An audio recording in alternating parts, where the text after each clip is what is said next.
తెలంగాణ ప్రజలకైతే ఫిబ్రవరి 4వ తేదీన రోజైతే మరొక కీలక ఆదేశాలు అనేవి జారీ చేయడం జరిగింది. అవి 2 పథకాలు అయితే అమలు చేయనున్నట్లయితే సమాచారం వచ్చింది. మహాలక్ష్మి పథకం అండ్ 500 రూపాయలు. సరే, తెలంగాణ ప్రజలకు నమస్కారం అండి. ఈరోజు వచ్చేసి మనకైతే ఫిబ్రవరి 4న అయితే 2 పథకాలు అయితే అమలు చేయబోతున్నారు మన తెలంగాణ ప్రభుత్వం వచ్చేసి. అవి ఏం పథకాలు అనేది ఈ వీడియోలో మీకు అయితే తెలియజేస్తాను.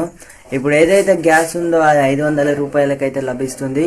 అలాగే 4000 రూపాయలు అయితే శ్వేత పింఛన్ అయితే ఇవ్వనున్నట్లయితే సమాచారం వచ్చింది.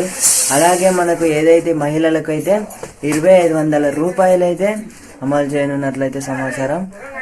ఏదైతే ఉందో 4 ఫిబ్రవరి రోజు అయితే దీని గురించి అయితే కొత్త జియోని అయితే లాంచ్ చేయనుంది ప్రభుత్వం వచ్చేసి.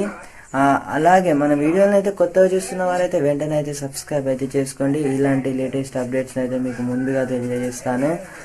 ఇక వీడియోలో వెళ్ళినట్టయితే ఇప్పుడు ఏదైతే మహాలక్ష్మి పథకం కింద మహిళలకైతే ప్రతి నెలకైతే 2500 రూపాయలు అయితే ప్రతి ఒక్క మహిళలకైతే ఇవ్వనున్నట్లయితే సమాచారం వచ్చింది. ప్రతి మహిళలకైతే ఈ పథకం అనేది అయితే వర్తింపు చేస్తుంది. ఎవరైతే స్త్రీలు ఉన్నారో వాళ్ళకైతే.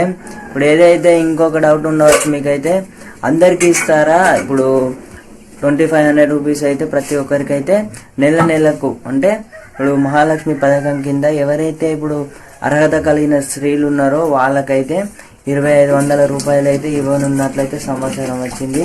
ఆ పథకం అయితే అమలు చేసేలా సీఎం రేవంత్ రెడ్డి సర్కార్ అయితే దిగులో ఉంది. అలాగే ఇప్పుడు మనకి ఏదైతే గ్యాస్ సిలిండర్ ఉందో అది దానిపై కూడా చర్చలు అయితే జరుగుతున్నాయి. 500 రూపాయలకి గ్యాస్ సిలిండర్ అయితే లభించనుంది.